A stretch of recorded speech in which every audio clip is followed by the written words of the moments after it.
Apache Hive data warehouse software facilitates reading, writing, and managing large data sets residing in distributed storage using SQL.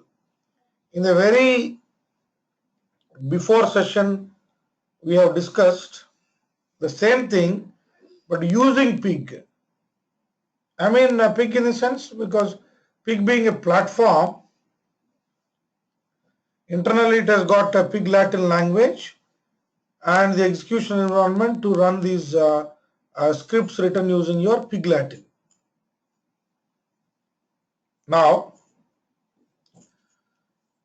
facilitates reading, writing, and managing large data sets residing in distributed storage using SQL. I asked the same thing in the last discussion. With this statement, what is your conclusion? Because we have already discussed that. That is the reason why I am asking you, what is your conclusion? How you can define in the other way about Hive?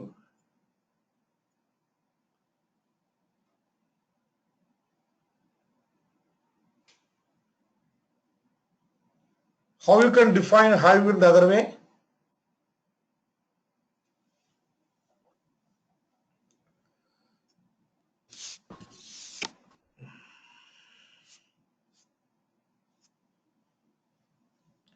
We have defined that in the last session.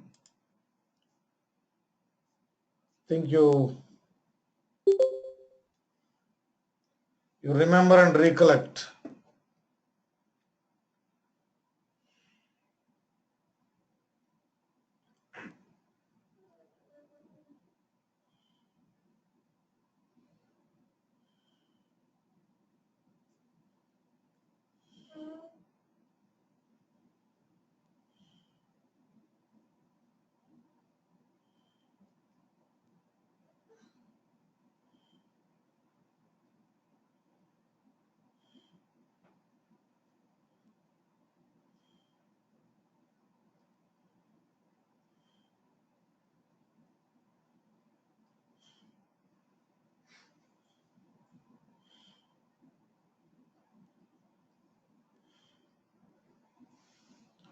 Hope you understand and you agree with me completely this one, friends.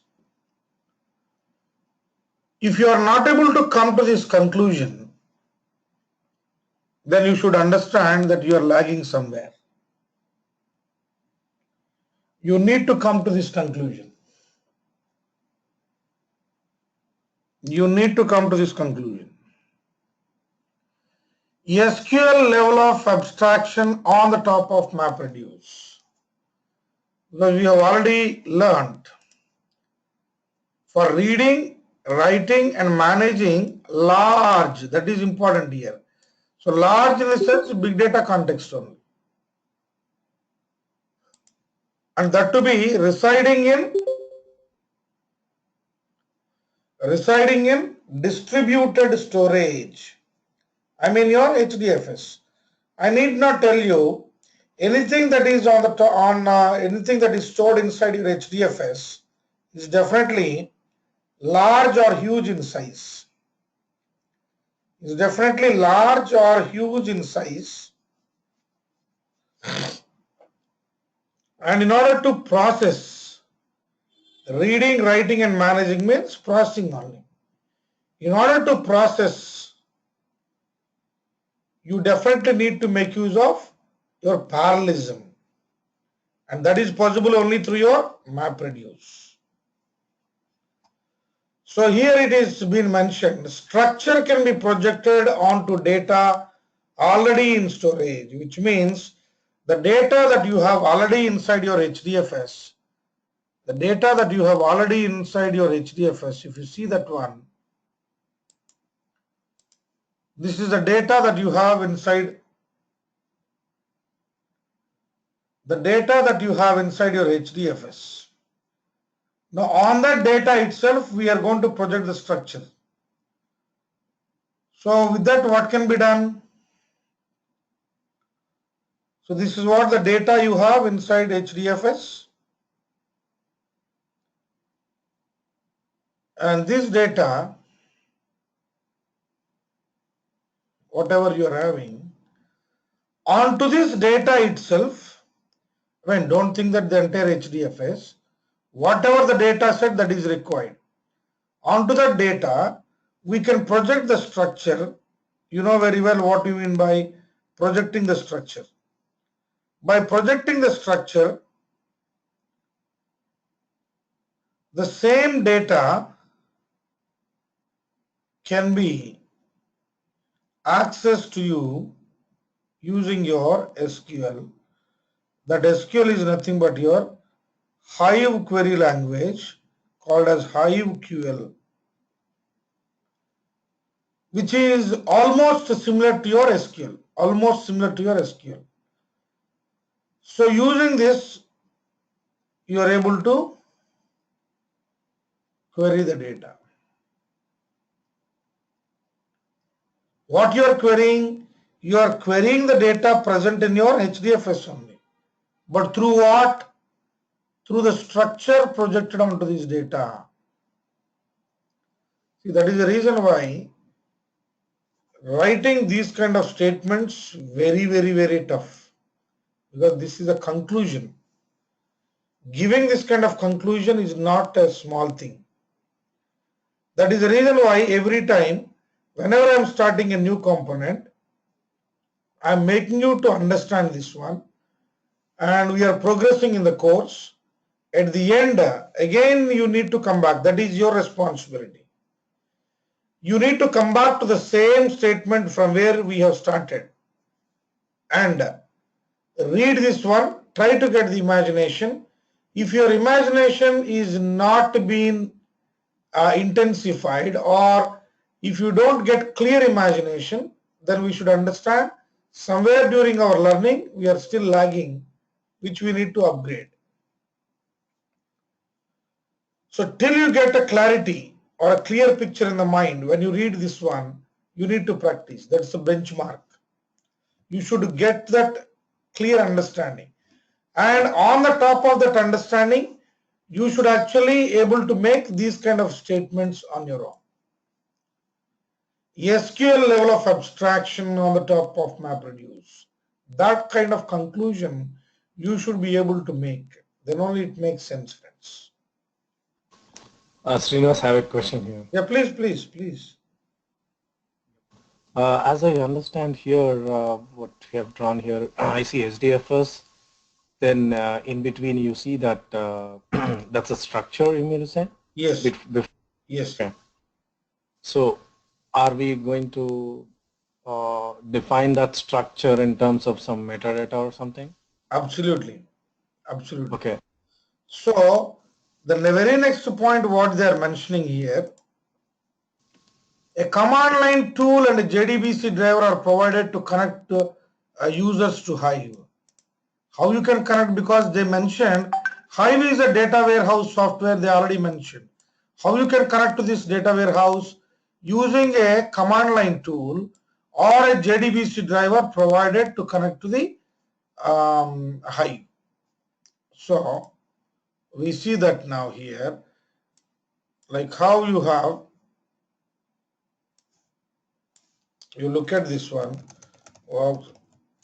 See, you can connect Hive from any directory. Don't mistake again that I am going to Hive directory created under work, and from there only I am going to respective components. Don't mistake. I do that intentionally for the reason I want to show you. CD pig. When I start pig or any of these components, if they generate or create some kind of log files, if I start my components from different directories or paths, then these log files are going to be spread across my local file system.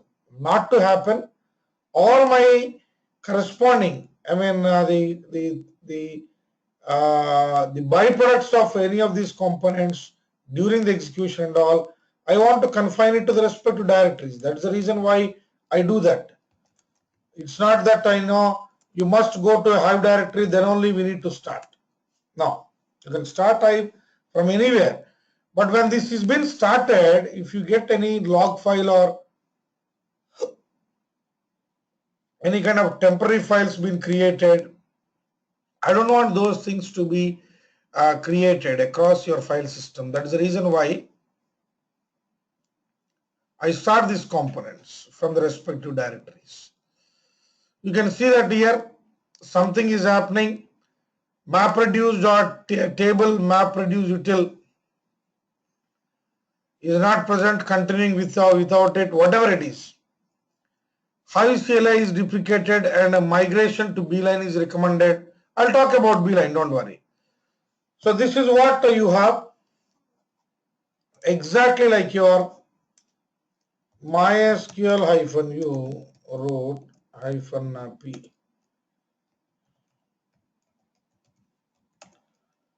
You see here, Hive you got and MySQL you got. In MySQL you are saying show databases. It is telling you the list of the databases. In Hive, show databases. Giving you the list of the databases there. Use retail underscore DB. Here also use default.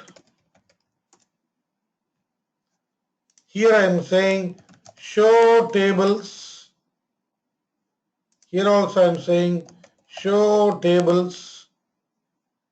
Here I am saying select a star from customers.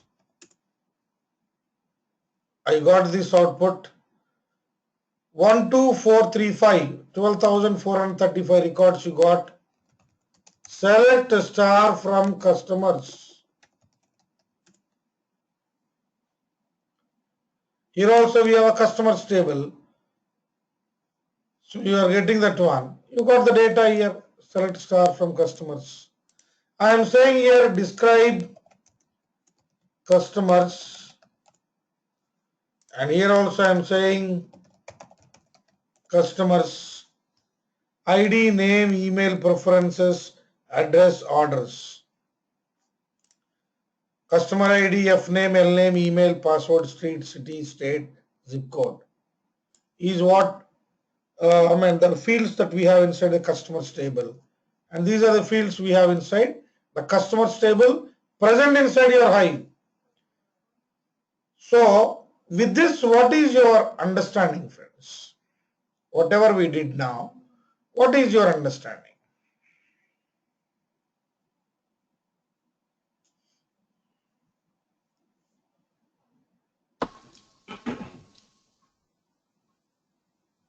I mean, the querying is similar to SQL. Everything. I mean. So you agree, you confirm to this statement, whatever has been discussed here. Reading, writing and managing large data sets residing in distributed storage using SQL.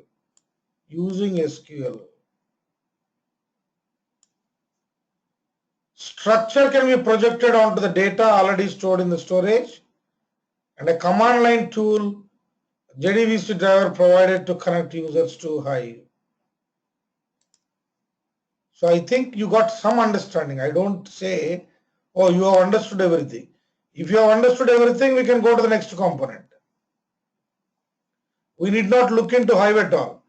I don't think you'll get that clarity or clear picture in the mind just by reading these three statements. But whatever is given there, are we able to get something related to that or not? That's what I'm asking.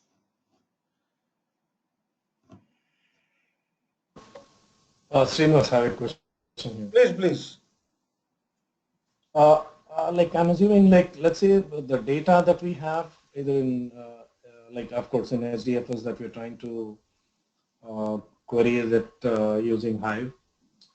Should it be structured like with some delimiters or something so that Hive can understand that, or it could be in any fashion? It could be any fashion, because If it is with a comma separation, something like that, probably with the default loaders and all, we'll be able to load the data and then query that one. If it is unstructured, even then we can query it with the help of the loaders that we have inside. Okay, that is the reason why I'm using the statement called project the structure. Project the structure. Project the structure. So you mean like the raw data first needs to be projected as a structure, then we apply Hive on that structure and query the data. Exactly, exactly. That is what we are about to see now. That is what we are about to see with Hive. We are going to see how you work with Hive as part of that. The same student data set what we have earlier. We were able to process that one using your, what is that we were able to do? We were able to process that using your pig. The same we take now in Hive, we try to process it. Then you will be able to understand, oh, the same can be done through pig and can be done through Hive also, which is more appropriate. You will not get answers to many questions like the specific context for pig and specific context for Hive, all these things, because these are the components which are actually developed by different corporations. Like, pig is developed by Yahoo, Hive is developed by Facebook for their own needs. Later they contributed to Apache so that it can be used by public. It can be used by everyone. That was the intention. So there is no such thing called this is only to pig. But we say this kind of activities can be easily done through your pig because of the built-in operators you have, or the built-in functions they have provided, or the ability to customize pig allows you to perform these kind of things easily. So we only can say that, but there is no such demarcation that is written by anyone till date that pig is meant only for this, Hive is meant only for this. There is a great overlap in terms of all these components, in terms of the activities that you can do. All right. So let us take it forward. Then we'll be able to understand. Now tell me, with the past learning, where we need to start our discussion to learn Hive, because we have passed a successful journey of MapReduce and then pig. So now we are talking about Hive, and left out things are very little, to be honest. Because the major is, most of the times what people think, learning Hadoop ecosystem is expensive in terms of time. It's an expensive thing in terms of time. But I feel this is the most easiest. You only need to learn the basics of HDFS, the commands to navigate in the file system, which you can do it in a day or two. Learn MapReduce very thoroughly. It may take a week. Then your job is over. Rest of all the things, it is just a layer on the top of your same MapReduce. Maybe it is irrelevant, but as we all belong to the same nation, I can give this example. It's very, very good example. You take the restaurant.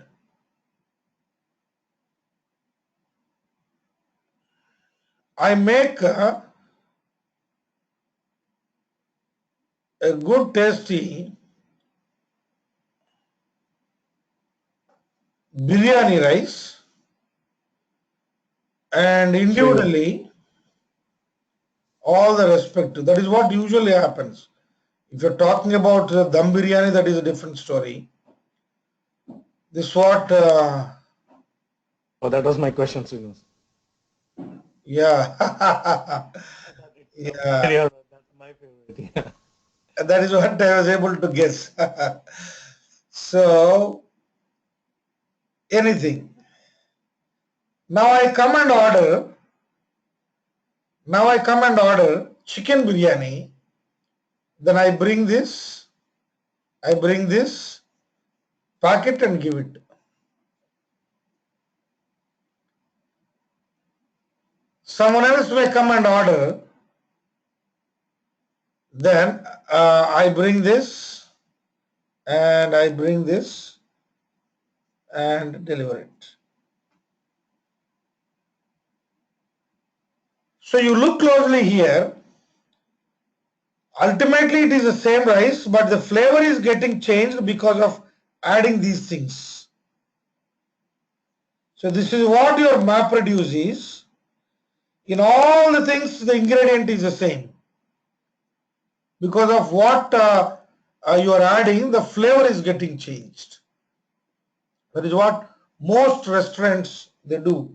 I mean, if you're talking about the core, mixing that one and all, the specific dum biryani, then this will not work out. But usually, you go to many restaurants in Hyderabad, this is what the procedure. Then they add that one so that it gives a specific flavor. That is what we are doing now. I only need to take the pain of making this biryani rice, which can be good in taste with any of these. Like that I need to make. My strength and my quality, my specificness lies in making this biryani rice so generic that you take with any of these, you should be able to feel that. If I make it normally, then I will not have any speciality. That is what I am saying here. I need to make my biryani rice in such a way, I mean, the ingredients, the spices that I use, the percentage of the spices that I use, keeping all those things, I should develop in such a way that it is, you mix with chicken, it should give a feel that as if it is, this dish is been specifically made as chicken biryani, right? So that is what the beauty part here. Even with Apache, what they did is, they have only developed Hadoop. The same Hadoop is flavored into Pig, Hive, Scoop, Oozy, whatnot. But over a period of time, they realized, oh, my cluster is becoming biased only to MapReduce. With MapReduce, I can only solve certain problems only. I cannot solve the problems of this sort of things using my MapReduce, because MapReduce has got a life cycle. MapReduce has got a life cycle. What life cycle you got? Your MapReduce has got input format, then we have split, record reader, map, combiner, partitioner, shuffle and sort, then reducer. Now I ask you one question. Can you solve every problem by expressing the solution in this life cycle? Imagine you have spatial data. Imagine you have spatial data. You need to store the data and process it. Maybe storing, I can do it in my HDFS, because HDFS is not putting any constraint to you. I allow only this kind of data to be stored. But when it comes to processing, it may not be possible for me to process the data by expressing my logic in this life cycle. I may require a different. When it comes to machine learning, I iteratively process the data. Please watch this one very closely, friends. When it comes to machine learning, I iteratively process the data. Same data, I'll be having the same data. I process it with one parameter into consideration, process the same data with a different parameter into consideration, process the same data with other parameter into consideration, then probably I may aggregate all these things. I do like that when it comes to machine learning. To solve those kind of things, my MapReduce life cycle may not be suitable. That made the engineers to realize, oh, the data that I am storing on my Hadoop cluster, as it is been tightly binded with MapReduce part, using my pig or Hive or any of these things, I will be able to solve only limited number of problems, but not every problem. So I should make my cluster in such a way, even other parallel computing frameworks also should be able to run. That led to the development of MapReduce version 2. That is what we technically call it to be yarn. With yarn, I can run my MapReduce jobs. I also can run my other distributed computing frameworks on the same hardware. I mean on the same cluster. So I need not set up my multiple clusters, one to run my MapReduce jobs and the other to run my other distributed computing framework jobs, because ultimately it is processing of the same data that is present on your HDFS. When HDFS is not putting any constraint to store the data, that processing also should not be constrained. Any kind of processing I should be able to do on my cluster. That led to the development of a generic architecture. That is the reason why in MapReduce version 2 or my enhanced architecture, between processing and storage, we got one more layer called yarn. That is called yet another resource negotiator. Already we have resource negotiator with MapReduce. It is not that resource negotiator we are bringing a new one now. It is yet another resource negotiator. Yet another resource negotiator. Hope you got the point, friends, what I am trying to share with you here. 1 minute. Sorry to stop you. 1 minute, friends. 1 minute. I'll be back. Can you hear me?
Yeah, sorry, friends. Yeah, go ahead, please.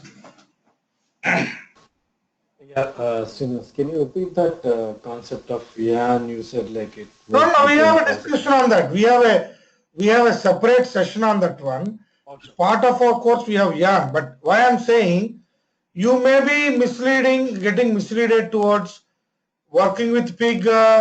We are bringing MapReduce. So is Hadoop cluster a MapReduce based? No. On Hadoop cluster earlier before yarn, On Hadoop cluster, we can only run on Hadoop cluster. We can only run MapReduce jobs. Only MapReduce jobs. Directly or indirectly. Directly means you are saying Hadoop, ZAR and all. Hadoop, ZAR, you specify all the stuff. Indirectly means using your pig or Hive or Uzi or whatever it is. You take Scoop. All this indirect. And direct is this one. But directly or indirectly, only MapReduce jobs being allowed on the Hadoop cluster. This made me, to make my data to get processed, I need to have separate clusters. But that becomes meaningless. That is the reason why, let it be the same Hadoop cluster. If I want, I will be able to run my MapReduce jobs. If I want, I can also run my other parallel or distributed computing like MPI, message passing interface. These are the distributed computing frameworks that are there. So I can also make my other distributed computing frameworks. As a result only, we have got something called Spark. So Spark also runs on the same Hadoop cluster. MPI also can run the same Hadoop cluster. And MapReduce jobs also can run on the same Hadoop cluster. Hadoop cluster, I mean, I'm talking in the context of my storage. So once I store my data here successfully, either I can use the technique called MapReduce to process that, or MPI to process that, or Spark to process that. In the coming days, maybe one other distributed computing framework, no problem. Because my Hadoop cluster has got both storage and computing power. Using these two, I can use any framework to process the data, not only this one. So that tightly coupled nature of data stored on the Hadoop only with MapReduce is now being leveraged. That is what the point you need to understand here. How it is being leveraged? It is being leveraged by using a resource negotiator, which is been developed. Though we are having the resource negotiator, we developed another one that is called yet another resource negotiator called YAM. Who is a resource negotiator? Your job tracker is a resource negotiator. It is going to negotiate the resources that are required to run this job, and it is going to run. Though we have a resource negotiator, we are developing another resource negotiator. That is what we are calling it as yet another resource negotiator called YAN. So with this YAN, I can negotiate the resources which are required to process a particular data set using the framework, not binding the life cycle of MapReduce. Instead, I'm going to bind the resources. Resource, I mean, on my cluster, how many CPUs I have, computing power I have networking power, I have storage power, I'm talking about the main memory. So those being considered resources, I only think in terms of the resources. Using those resources, you run a MapReduce job, you run a Spark job, you run an MPI process, I don't mind or I don't bother. I only bother about giving the required resources to you. Using those resources, what you do is not my botheration. That is what your yet another resource negotiator. Then we talk about that one. Why this discussion came now? On HDFS, the data what we have, on the top of the data, we are projecting the structure. Once structure been projected, using my Hive query language, I will be able to query my data. With Pig also we did the same thing. You have the data present in your HDFS. Using Pig, I was able to process the data. But when I am processing the data using my Pig, what happened? We have observed. Same like when we are processing the data using Hive, what is going to happen? We should be able to easily estimate that. That is the reason why I am now showing you this one. A clean comparison I made between SQL and my HiveQL.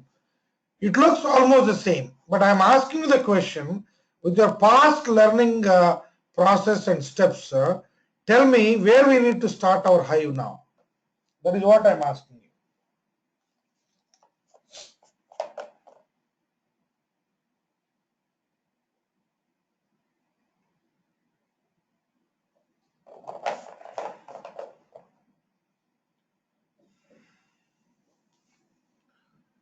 No idea? With a compiler? No. So this is also a query language specific to Hive, that is called Hive query language. So this being a language, same old story, any language learning process starts with the same step called what are the data types present in that language. This is the first step in learning take any language. To my knowledge, there are roughly, I don't know the exact number, and in fact nobody knows, approximately 3,200 programming languages that exist till date. 3,200 programming languages. This number may be slightly more, but definitely not less, because most languages are developed either a part of their research work or specific to a specific problem set, confined to that one only. And very few languages like Java, C, C++, C Sharp, all these things are generic, programming language with which you can develop applications of different categories. They are generic, and you have most specific languages. Only for that specific purpose they are being used. That is why they may not be commercially popular, not known to many people. Take any of these 3,200 programming languages that are in existence till date. The first step in learning any language is to understand the data types. What data types that language provides. With that only we need to start our learning process. See, that is the reason why I claim you ask me to write code in any language out of these 3,200 programming languages. Max of 1 week it takes for me to write the code which nobody can feel or estimate or understand what is the experience in that one. They feel that all my last 18, 19 years my experience is on that language only. They feel like that because language doesn't matter to us at our level, because we have a strong hold on how a language needs to be learned and needs to be mastered. And as part of that, the first step, what I'm telling you now, data types, and you start from there and start moving, your learning process of any new language will be very easier. So please remember this one, friends. We have already discussed this one in our last thing, that is Pig Latin. We started with data types only. You remember that we started with data types? Because your language, your statements ends with semicolon, that all is, we need to learn or read from some document, that's it.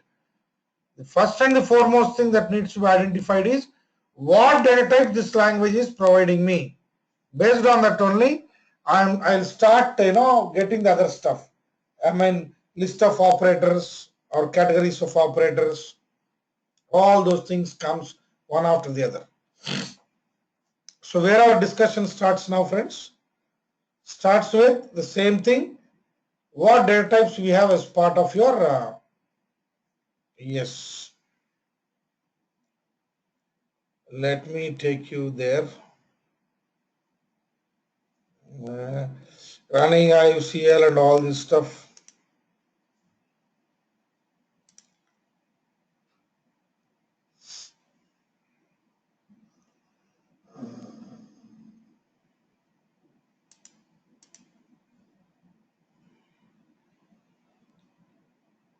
You can see here data types.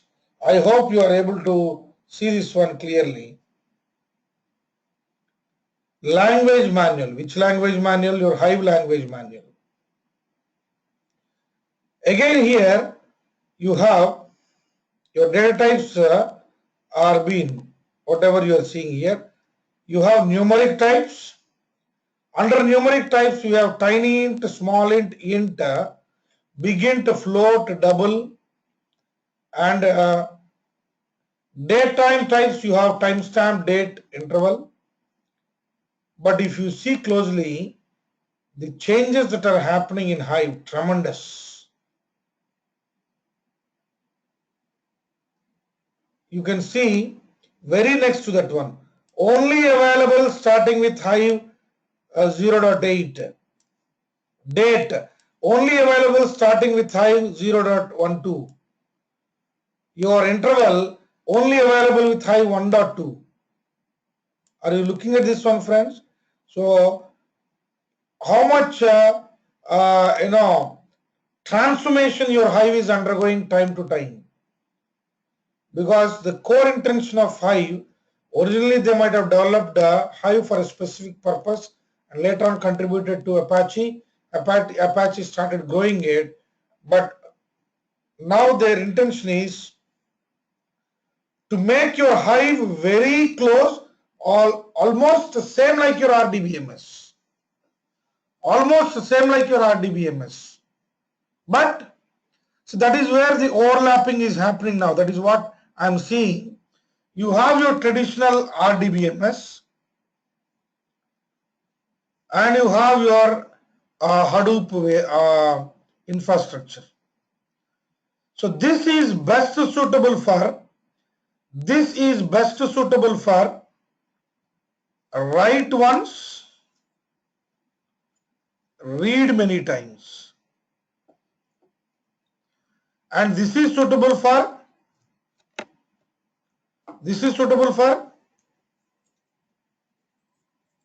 please friends, please Read respond. once. For transactional data. Exactly. I mean, write any number of times, read any number of times, right? Yep. So here we should have a schema first, and this is something like schema later or never. So this is moving forward, this is coming down, moving forward, coming down, and slowly the gap between these two is almost getting disappeared. I mean, either the strength of Hadoop is the backbone to your traditional RDBMS, or the capabilities of your RDBMS, the back of your Hadoop. Are you getting my point, friends? This one. So this layer, the gap between these two, because originally two are being developed for two different purposes. But over a period of time, what is happening? The individual capabilities are getting extended to the other ones. So that we have a net result now. What is the net result? What is the net result now? We have both. You take in the coming days, you could see very clearly. That your traditional RDBMS will have the same capabilities of your Hadoop. You have the same capabilities of Hadoop. And your Hadoop will have the same capabilities of transactions can be done even with your Hadoop. Basically, Hadoop is not developed for that one, but transactions are possible with Hadoop today. That is what I am trying to share with you here. So a lot of changes happening at Hive level. Every version, some or other new feature coming to make very close to your SQL. In string, we have string varchar and char. In miscellaneous types, we have Boolean binary. In complex types, we have arrays, maps, structs, and unions. So when they are being introduced, you can see. So don't worry about these when they are being introduced and all, friends. But understand that in Hive also, we have two types. One is simple and the other one is complex. In simple, we have numeric types, we have date type. There also, you remember in peak also, we have the same. Data types will not be different, friends. But thing is, you need to understand that they are classified like this. But we can classify it in such a way. In Hive also, we have simple and complex types. Under simple, we have integer related, numeric types, you have date time, string, and miscellaneous. Under complex types, we have these things. You may ask me one thing, why we need to learn all these? If you want to define your schema or define your table structure and all, you need to specify what is a column type. Without specifying that one, we will not be able to do anything. That is the reason why we need to learn these types. No worries, we will talk about these things in detail. Now, what we are doing, now what we need to do once we get the data types concept, what we need to do?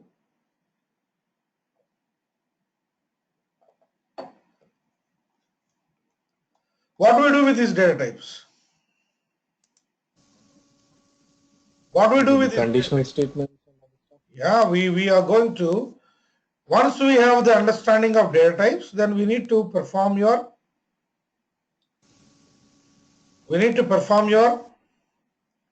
data definition, The manipulation. right? And once the definition is done, then we can talk about manipulation. So it is a time to talk something about creating a database and then create a table, and slowly your view, function, index, all these things we can do. And in the reverse, we can also start dropping the table, view, index and all, and finally dropping the database or truncating the table or altering the table or schema or whatever it is. We can also repair, we can describe, show, which we have already seen, right? This all comes under part of your definition, and later on we start manipulating the data that is present inside your HDFS. Through your Hive only again. So reserved keywords, non-reserved keywords, maybe when you are comfortable, just go through it so that you'll have understanding. Now it is a time. How you create where we start now? We start with how you create a database. See, the intention of showing you all these things, friends, because these components are individually undergoing changes. So every time there is a change or enhancement or something, like, you should not look for someone to guide you. You should have the ability to upgrade yourself just by looking this document for a day or two. You should get all the latest. Today it is possible that you want to learn something quick. That is why you have taken up this training program, and I am helping you in getting your skills upgraded. But for small things we may not be able to get. That is the reason why I am encouraging you to work with your true technical documentation, right? See, without showing all these things with a few PPT, same data I put in a PPT and I teach you this one and all, you become biased. You never come to know that how we can upgrade our skill set at times when it is needed.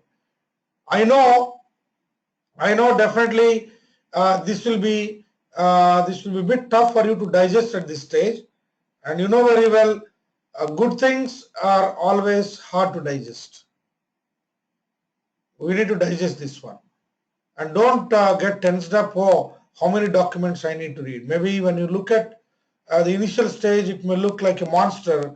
When you start slowly going, you know very well every big journey starts with a single step, same story. You want to complete the entire Hive, the documentation may look very heavy, but you start reading, understanding the concepts, your learning speed increases, and you can cover the concepts very fast. So believe me that, friends, you will be having a lot of advantage working with this one.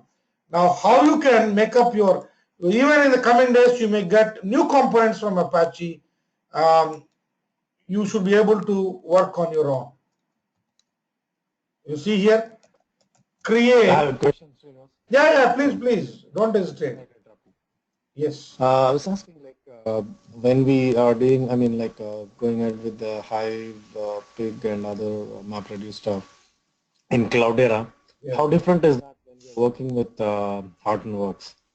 Same.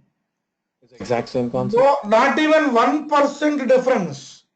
Because I am working with Hive. I am not working with any of the Cloudera specific component here. Maybe the bundle is provided to me from Cloudera, but I am working with Hive. Hive is an Apache component. Sure. So the Hive So, provided by Hortonworks or Hive provided by IBM Big Insights or the Hive provided by anyone, it is the same Hive. They didn't develop anything on their own. but I heard like there's something like Ambari and other stuff which is specific to Hortonworks, which is not here. You mean like, You are seeing Hue right here. yeah. You are seeing Hue. Same like we see Ambari there.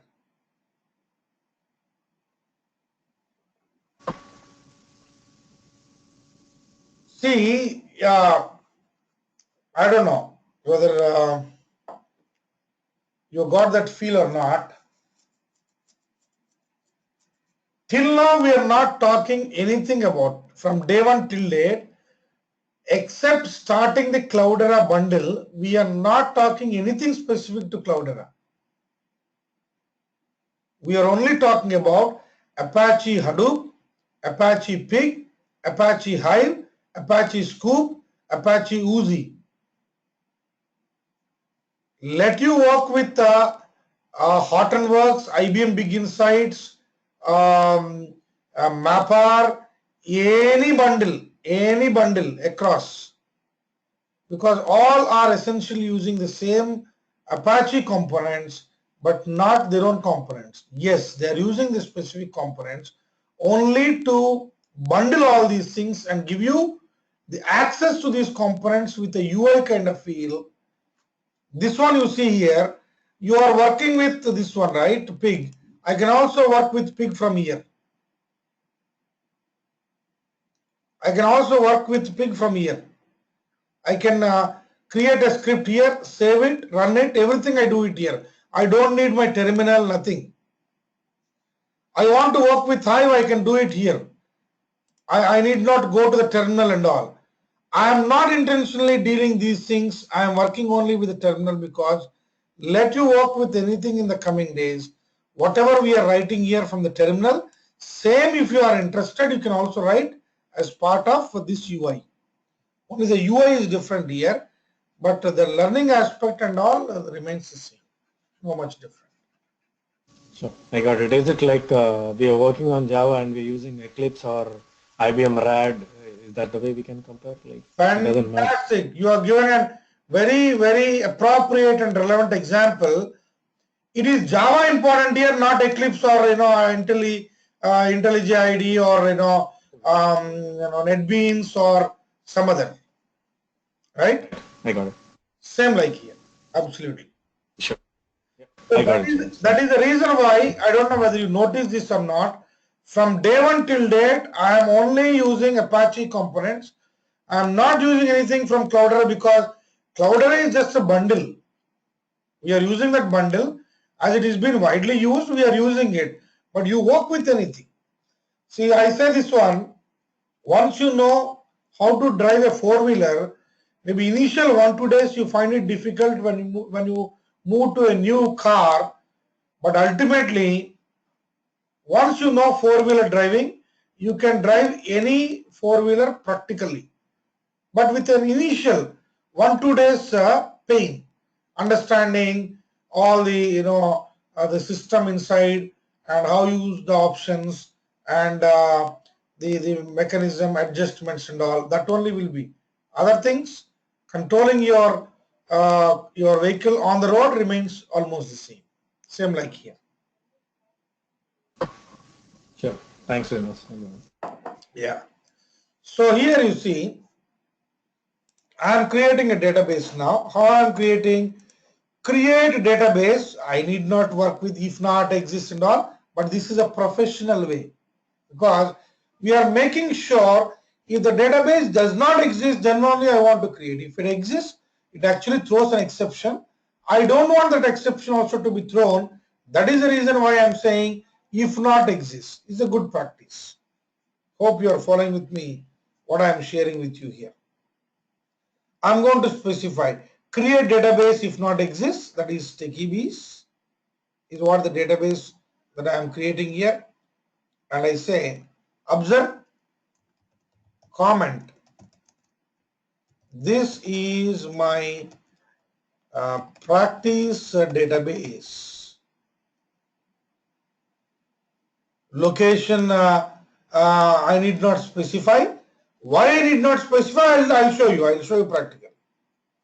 And here with DB properties, what are the properties? Maybe I give like this other. You got my point, friends?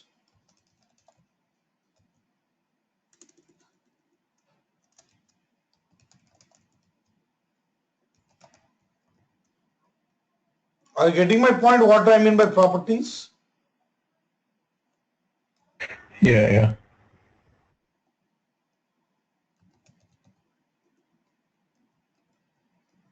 Whatever you need, whatever you need. And I put a semicolon at the end. I need to put semicolon. Till then it is considered the same statement. That is what?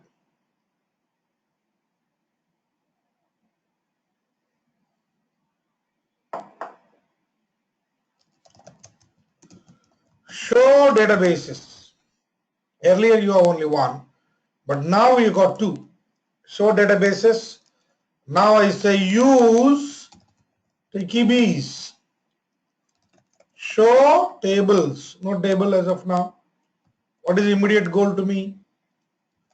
I say describe database. What is that? Keys. What did he say? Created just by me. That is the reason why I said I don't give any path. When I don't give any path, it is by default creating inside your, where it is creating? Inside your warehouse. Inside your warehouse. You want, you can go there and see, friends. You'll be able to understand very comfortably. User, under user you have Hive, under Hive you have warehouse. Now we created a database. That is why a new directory is created. All my tables present in the default database are directly available under warehouse, because default database will not have any name. And all the tables belonging to the default database gets created directly under warehouse. If I create any database, that is, see here, techiebs.db is a directory created. Now any table you create inside this DB, a separate directory is created there. So at your level, it is looking to be a database, looking to be a table and all this stuff. But at the storage level, they are just nothing but the directories.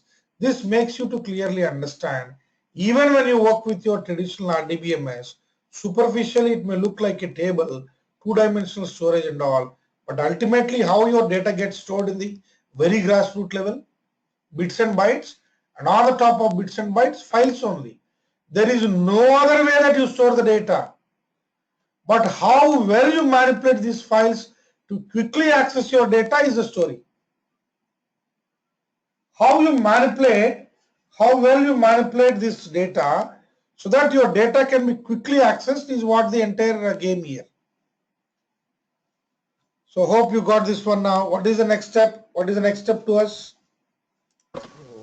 Creating some tables in the schema. We need to have, of course, drop the database, alter the database and all. We do it at the later stage. That's not a problem. Drop database, alter database. We can do it at, we need not do that now. Anyhow, we have used use database. And immediately after this, I need not tell you what needs to be done. But before going for a table, we need to have a clarity on which data set you are interested to project the structure. You cannot create a table bluntly like that. Are you getting the point here?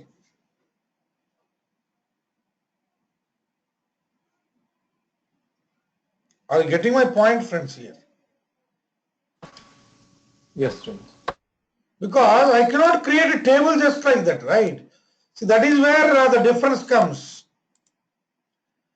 In your traditional RDBMS, you are creating the table and pushing the data into that.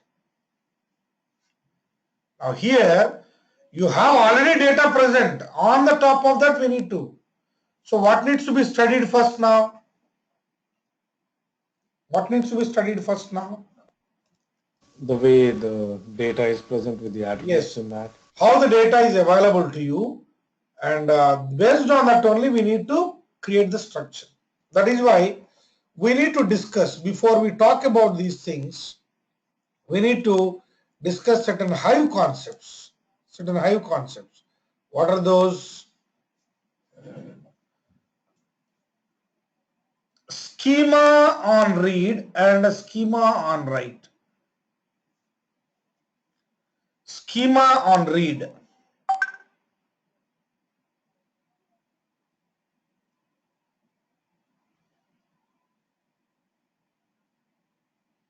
And we have one more thing called, that is schema on write.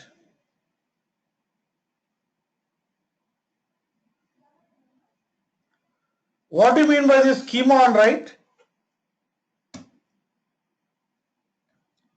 You take your traditional RDBMS, you create a table, and you are trying to push the data into the table. This is what the table you have. You are trying to push the data into this table. Okay. At the time of writing the data into the table itself, you are going to encounter the trouble if there is any inconsistency, because you have already defined the table specifying this column is numeric type, but you are trying to push some character data there. At the time of writing itself, the schema is enforced. Whether you are writing the appropriate data to the table or not is decided during your writing itself. That is what I mean by schema, enforcing the schema on writing. The biggest advantage with this one is while reading the data, you will not have any problem. It is ensured. Reading, absolutely there will not be any problem, because all precautionary things are being taken care at the time of writing the data itself. So we need not worry while reading the data. This is what schema is enforced on the data while writing that to the table. You're getting the point what I'm saying here, friends? But when it comes to Hive, it is not schema on write, it is schema on read. Let you create any table and link. Of course, we use a term called load, but I say it is linking, it is not loading. It is not loading. You load or link the data set with this table. You create one table, you link or load a different data set. No exception at all. You create one table and bring some other data set and load it. It says yes, done. But while reading, the schema has been enforced. While reading the data from this data set, it looks whether this data can be read with this definition or not. If you are not able to read, Hive has been designed in such a way, if to the best extent, if it is not able to read, it is going to put nulls and try to read the data. Beyond that, then you will be facing the challenge that you are not able to read or an exception is being thrown. In the context of Hive, that is very appropriate, because we are dealing with the huge data. So let the definition and the data set, anything, no problem. While reading, because reading is more easier and more efficient processing is more efficient in my Hadoop. Why? Because I have my parallel processing technique. What is a parallel processing technique to me? The parallel processing technique to me is my MapReduce. When I have MapReduce at hand, why I need to worry about my processing? It has been automatically taken care. We need not worry for that. That is the reason why let you create any table, any structure, and link with any data set or load any data set. It will not complain during writing of the data. But while reading the data, the schema is being enforced. When the schema is enforced on the data, based on that, we have two things now. Schema on read and schema on write. So more you need anything on this one, please refer the documentation or other stuff related to this one by Googling it on your own, friends. Still you have any question, because I want you to get the clarity on your own. Just with one or two statements, I don't think I'll be able to alter your views, but as I introduce this concept to you, I advise you to do some more homework on this one to understand and get the realistic picture in your mind why schema on read is appropriate to Hive, why schema on write is appropriate to your traditional RDBMS. Try to get your own understanding. But we have only these two mechanisms, schema on read and schema on write. But for Hive, schema on write is not appropriate. That is the reason why we are using schema on read, because I have my MapReduce which is backed with massive parallel processing. I will not have any problem to enforce the schema while reading the data, because I'm using my massive parallel processing technique to crunch or process the data very fast or quickly. That is why I don't bother. I'm not worried, enforcing the schema on writing, right? So hope you got this understanding, friends, what I shared with you. I have a question, Srinivas, here. Please, please, please. Yeah. You want to move back to that screen? Yeah. Yeah. So here you said you have the schema on read, which we do it here in Hive. As I understand, let's say the data set is, we are talking about the Mary data and we have the weather data. So you mean the same schema that we define uh, is going to work for both the data sets? As far as Good. No, this fine. while loading, it looks that it worked, because it will not complain. I'll show you practically. And while reading also, it will not complain to the extent it is able to convert. That is why the biggest, I don't say challenge, care that needs to be taken, project the structure and load the appropriate data sets. If you load data sets that are not related to this definition into your warehouse in the context of this table, you are going to face a challenge. If you can bear with me for the next 10-15 minutes, I'll be able to show you practically what is the setback if you load an inappropriate data set to this one, and how that is being taken into consideration. I'll be able to show you that. Sure. Yeah. Before we proceed, also I have the other question. So I know you are showing with the example, but I was more inquisitive. So I was asking so you mean we will have per data set a separate schema defined, so that while retrieving the data, it's going to be more appropriate? Absolutely. So per data set, that is where we will not be defining the schema, definition, generic across your HDFS, because you know very well in your HDFS how usually we store the data. We store the data in a hierarchical fashion on your HDFS, that all your data of this type in this structure, and this type in some other structure, and this type in some other structure. We define the data in a hierarchical fashion. Every organization will lay out their own structure to, usually they will not expose to the external world how they are organizing the data as part of their file system inside your HDFS. but for sure, like how I do it even as part of my laptop here. If you see that in my D drive, if you go and look into my D drive, I have something called backups, big data, data mining, desktop docs, downloads. How you are seeing all these things. And if I go to something called work, inside work I have something called Java PR and JChain and Journal, Julia Lang, MongoDB. Like how I maintain. Same, everyone will follow some structure, right? And store the data, appropriate data sets in the respective directory structure.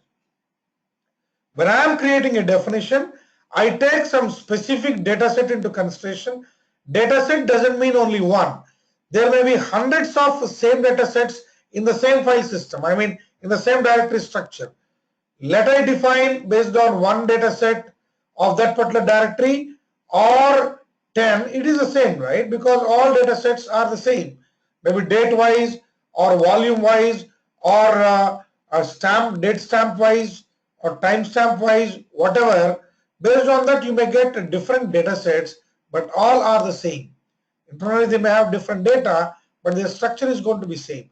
So I develop a definition based on that, and I use only in that context. But same definition I load with a different data set.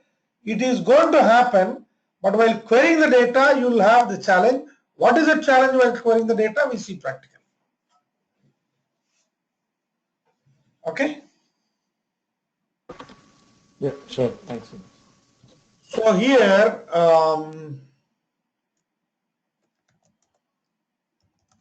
work slash datasets Hadoop fs-ls slash tmp slash I believe we need to have that. If not, we'll copy that one. Inside my sandbox, I need to have a student data.txt if I'm not wrong. Taking that into consideration, student data.txt. So how this is, you say, look at this one and tell me. Record, inside that we have 8 fields, and my first one is a character type. Character type, second one character type, and all the remaining 6 integer type, right? So if I need to develop a table, a student table, how I do that now? If I need to develop a table, taking that data set into consideration, how I do that now? Create, follow this one carefully. Create, we have temporary, external and all, we talk about those things, don't worry for now. Create a table. Before table, I have the possibility to use 2 keywords, not both at a time. Temporary, external. What is external and what is internal? I will show you practically, rather than talking about theoretical. That is why I said I need to discuss few concepts of Hive. I've already discussed schema on read and schema on write. One more thing I need to discuss is my internal table, external table. I mean managed table and external tables. That is what the technical term we have. We talk about those things. But observe here, friends, very clearly. Create a table. I'm not giving anything. If not exists, student is a table that I am creating. You can also specify techies dot student, because as you know very well that I am already inside techies database. I am using this one, but usually what I do is I write .html files and keep all this thing inside that rather than doing it from my terminal. But I already explained you what is the advantage of working with your grunt shell in the pig. While discussing pig, I mentioned it, grunt shell. Same we can also do it through your pig script. Here also we can do it through your .html file. But why we do with the shell? Why we do with the shell? Why we do with the shell is to have this, Each time you write one statement, you come to know there and there itself. Interactive mode. Once you gain experience, then you can adapt to your writing script files and run those things from the terminal. That we do it. So I mentioned it here. And what is the next thing? So after specifying this one, okay, table, okay, I mentioned it here. What is that one? What is the column? What they What is call STD? What is the data type? String. Yeah. You want to keep any comment? This field represents the class of student. Okay, I put comma here. What is the next thing? Name, string type. I want to keep any comment. Please make sure, friends, no typos will be there. Otherwise, we need to take the pain of typing it once again. Name, comma. What is the next thing? Lang1, int type, and what is that? Language 1, or maybe English language marks, lang2, int,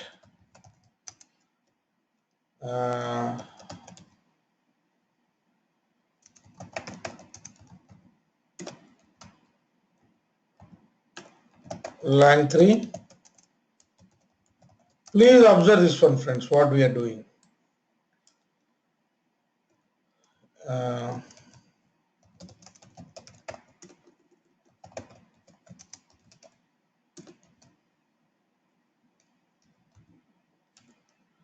Maths, int, comment, maths, marks,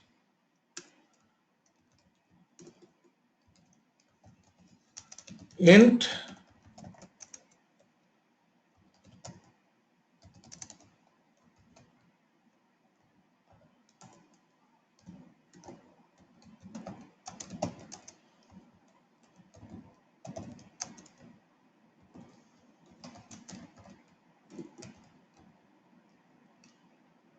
you got it, friends, what I did here? Yeah. So with this, I am done, right? All the definition. I close that here.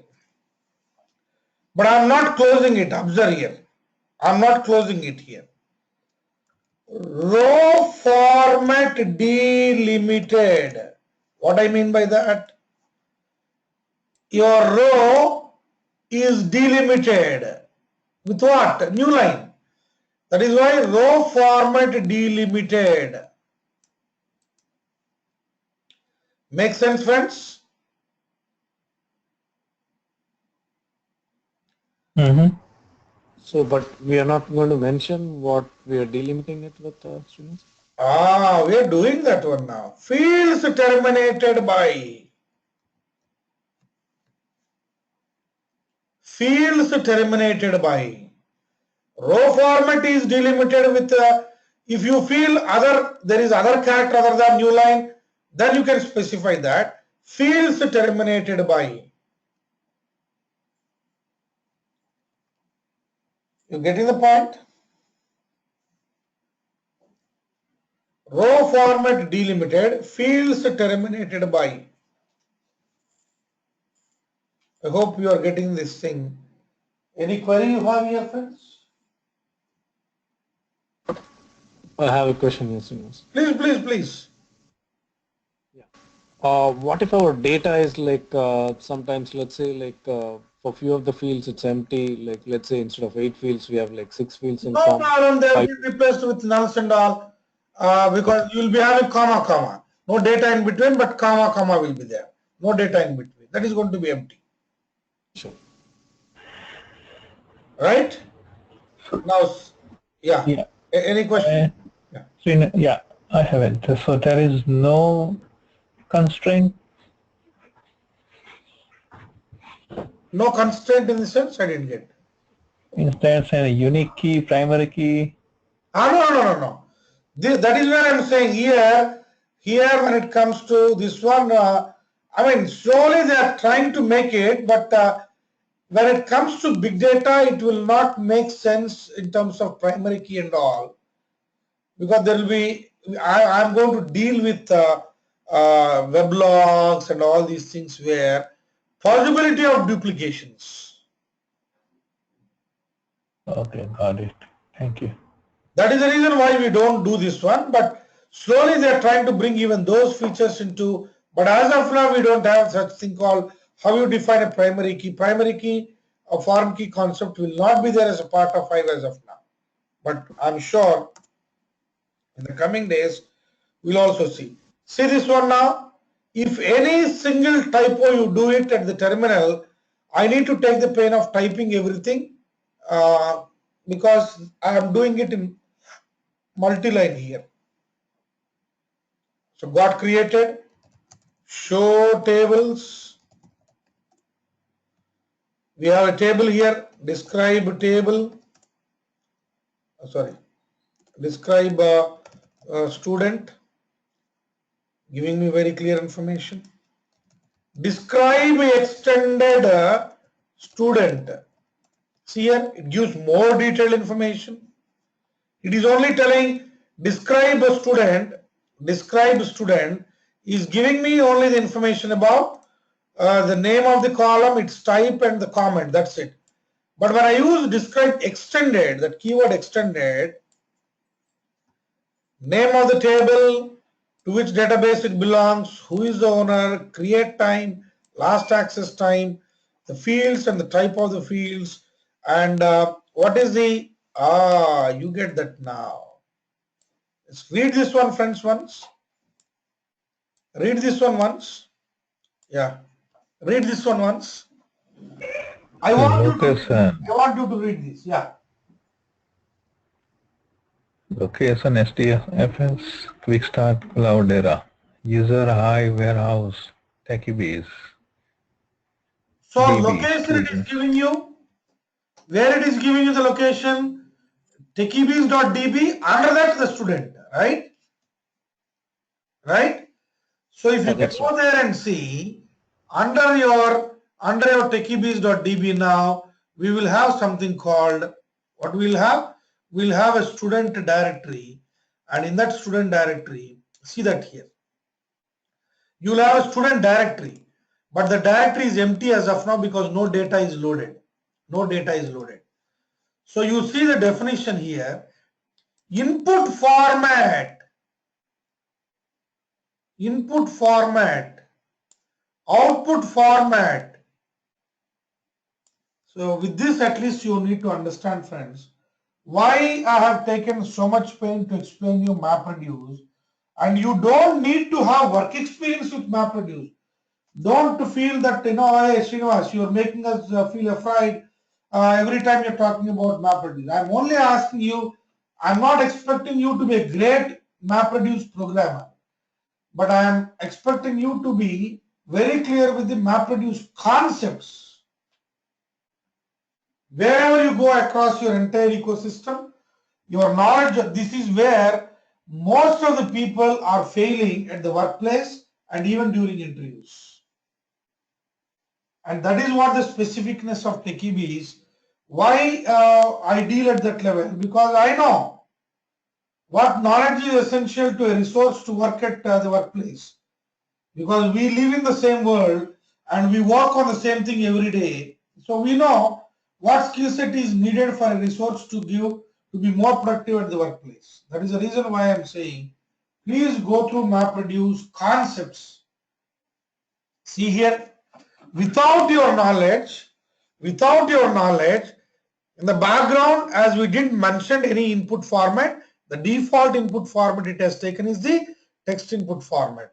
Now, I need not tell you friends how the processing is going to happen in the background when I start querying the data. Now I say here select star from student. I will not get any data because no data attached to this. I only created the table. Just creating the table will not be able to bring the data to you. So what is the next thing that needs to be done? After creating the table, we need to load the data into the table. How I load the data? Load data.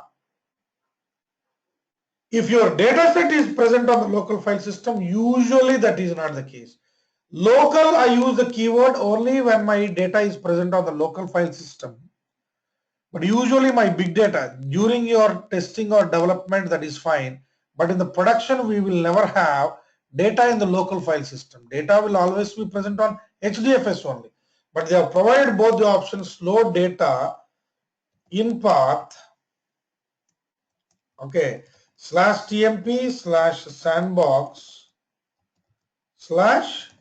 student data.txt. So are you getting my point, friends? You go here and see.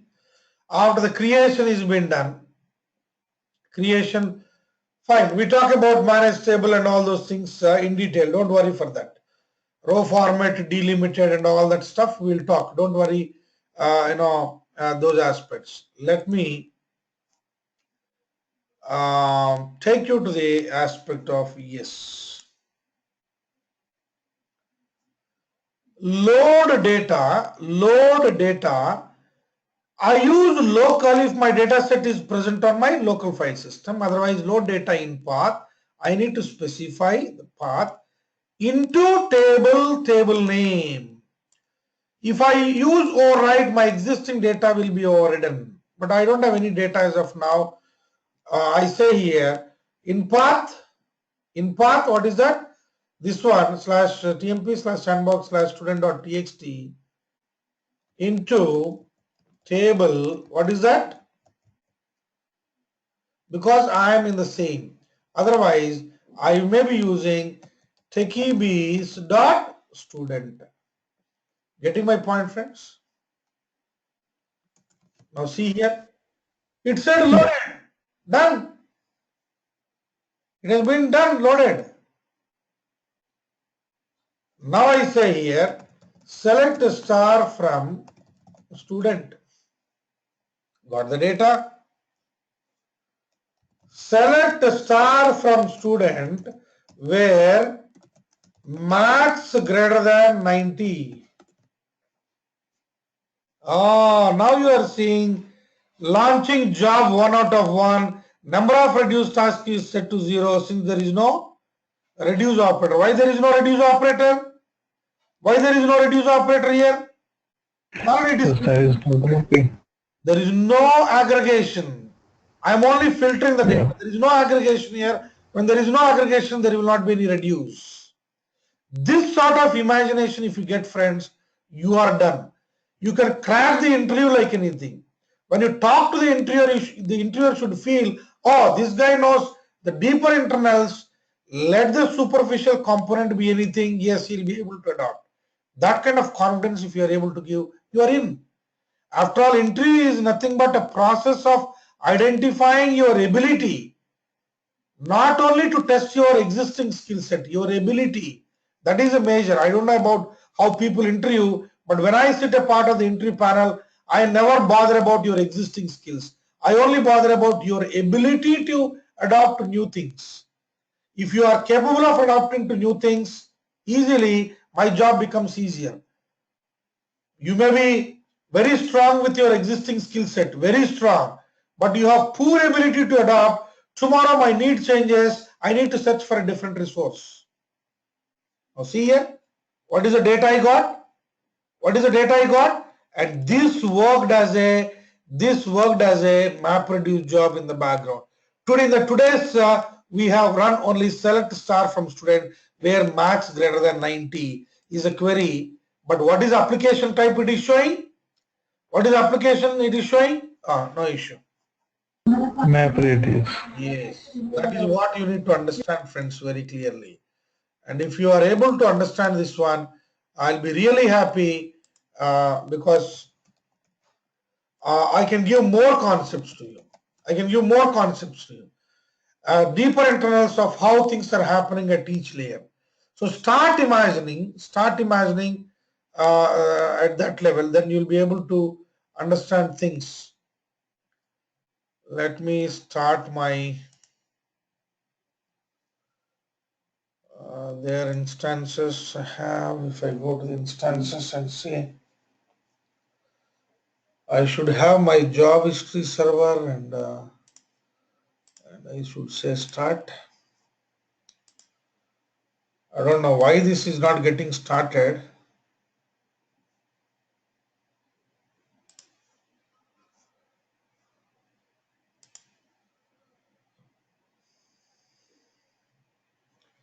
If it doesn't start, then you'll not be able to see hue error you are seeing here. The job details it is not able to find because the history server is not. History server is not. Job history server.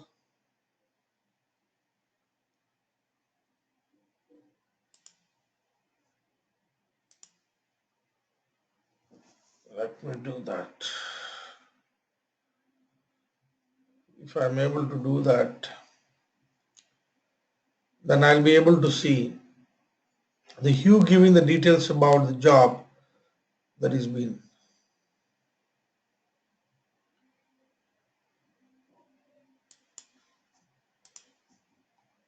starting the role.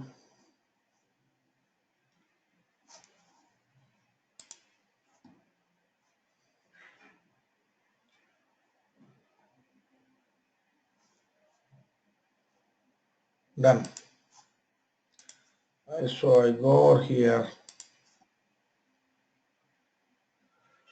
So it is a MapReduce job that is running in the background. But what exactly we executed here now? We executed this one. We executed this one. Now I am going to show you practically.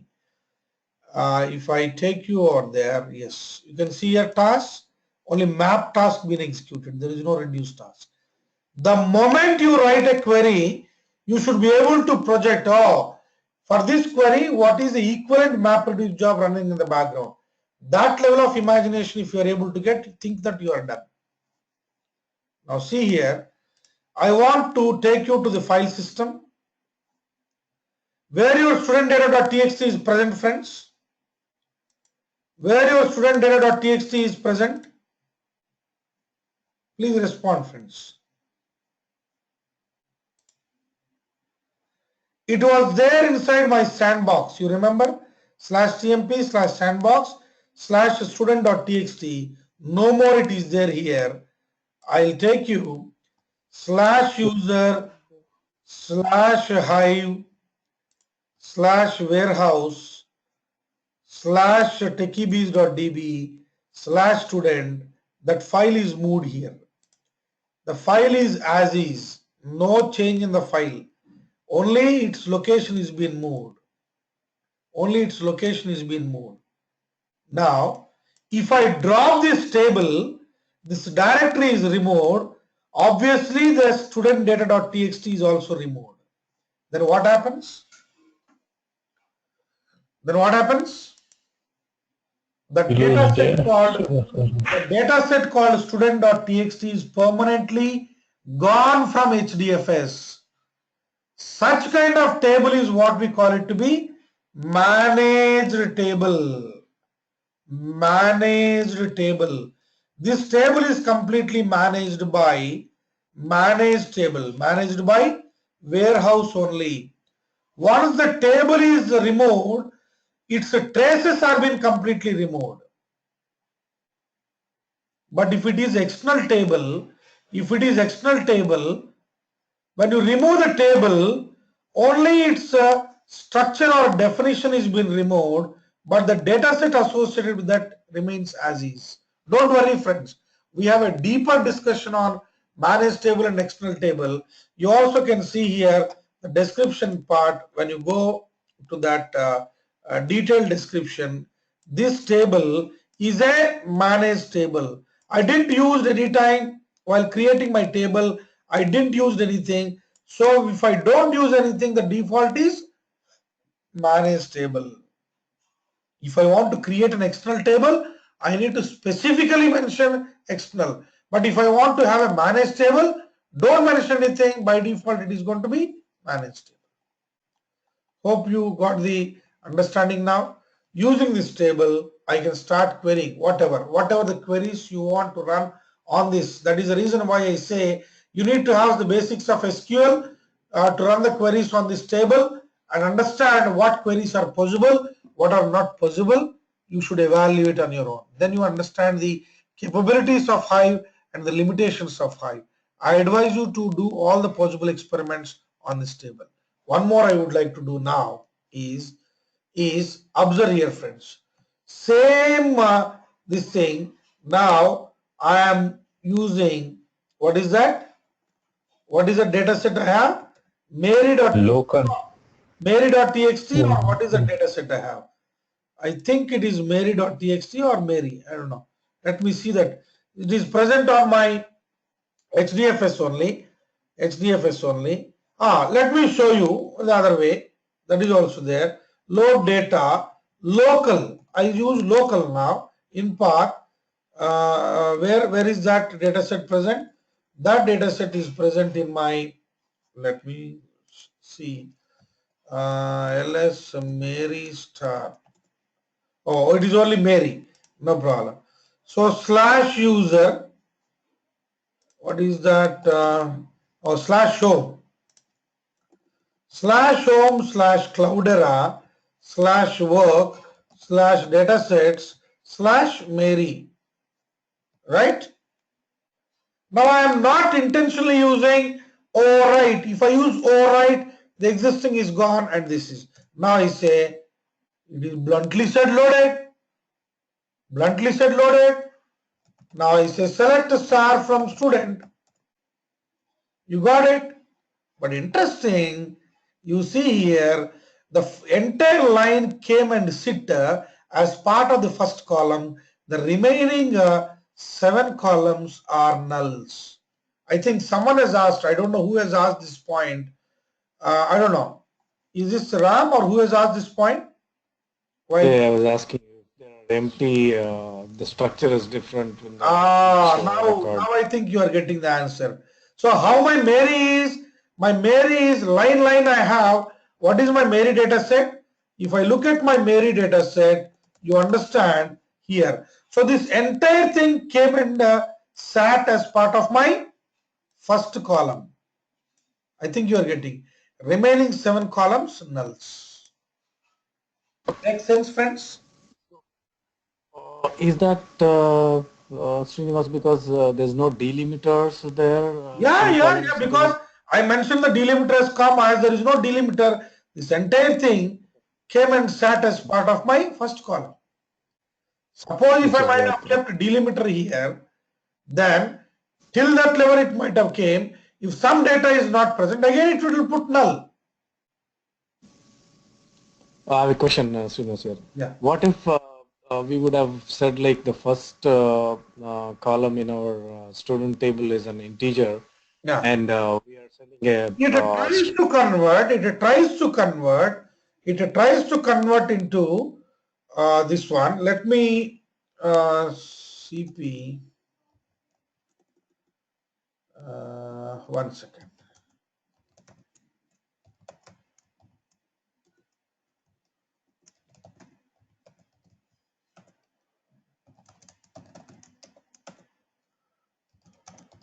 I'll also do that experiment, don't worry.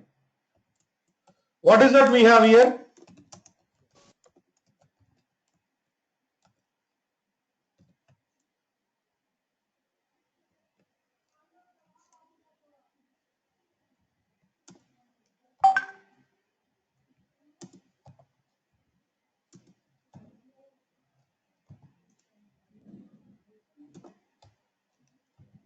So what is that? 1, 2, 3, 4, 5.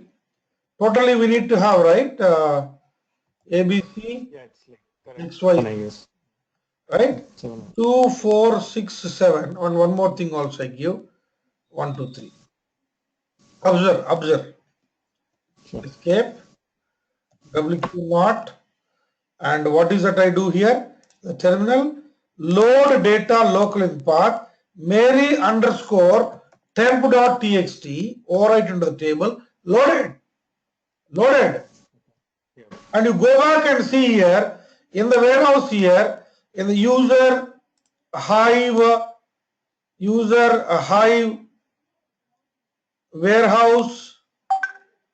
warehouse, techiebs.db, student, all came and sat here. Now, select star from student, same old story. Now go and see here. What is that came? The second one, I think you got Mary had came, two things, remaining and all came nulls, and this one came 1, 2, 3. You notice that one, friends? Yeah. It, So it you is, mean like wherever yeah. the data type is matching, it's just trying to get the data. Wherever it doesn't match the data type, then it's just getting it as null. Even if it is not able to do that, there in that extreme case, then exception is being thrown. Don't worry, that also we see. So now I think you have understood many ambiguities, questions and all might have been cleared from your mind. And once you go back and you start working practically, I think it will be much more clearer to you. Okay, adding to this, I just have a generic question. I mean, about a file that I want to process. Yeah. Let's say I have a log file.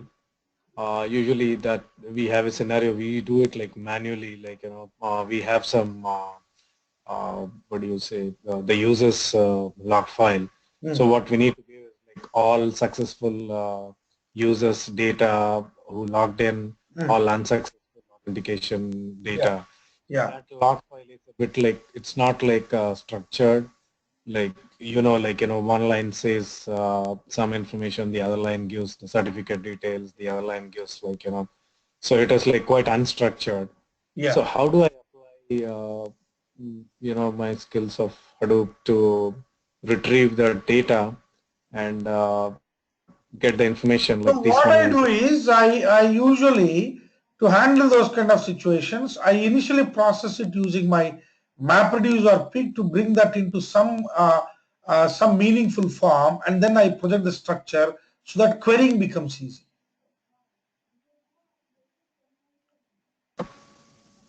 Okay, so you mean like I will not be uh, doing those kind of things. I will not be directly doing with my Hive. I will not be doing directly with my Hive. So I do it in such a way that I process, I keep the data, what all I need, that only I extract. You're getting my point. In each line, if my first token or second token is like this, then only I consider those records.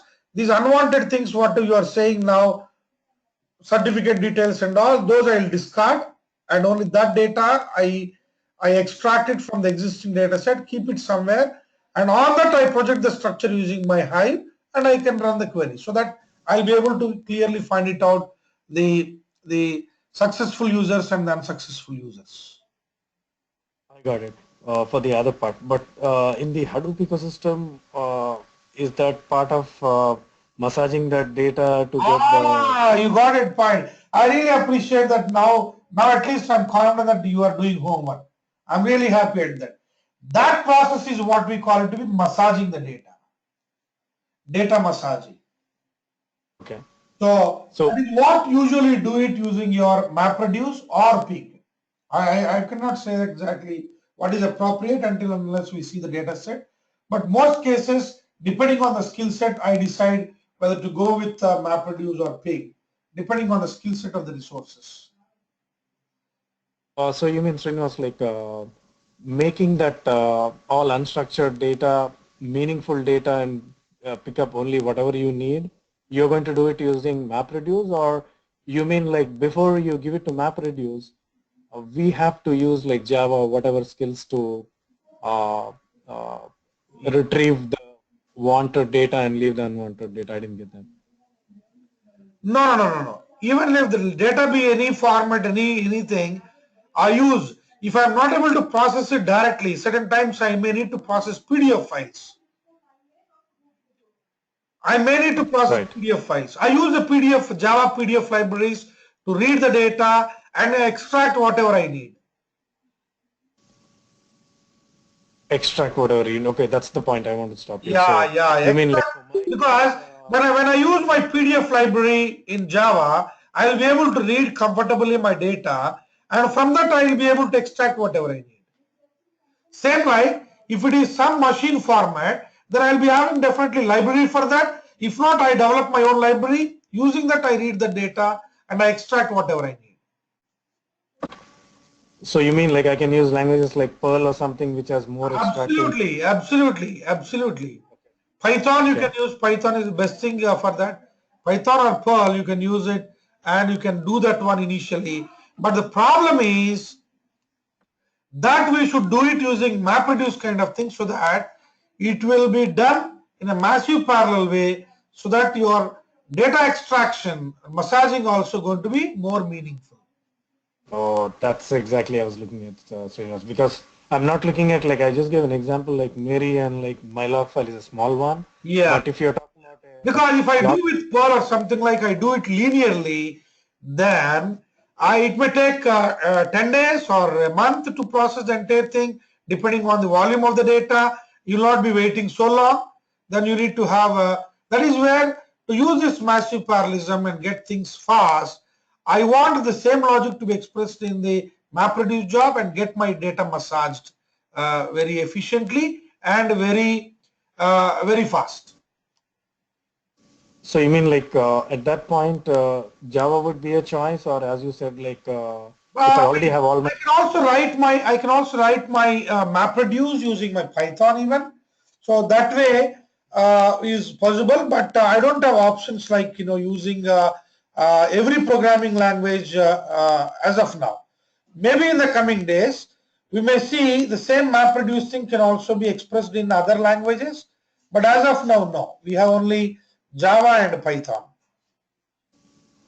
Sure. So you mean like in our production environment, if I've chosen Java to write the MapReduce jobs, you mean our preference should be whenever you have like more data massaging and pattern matching, string pattern matching, Yeah. we would better prefer Python or Perl to do that in the MapReduce. Oh, Is true, that true, it?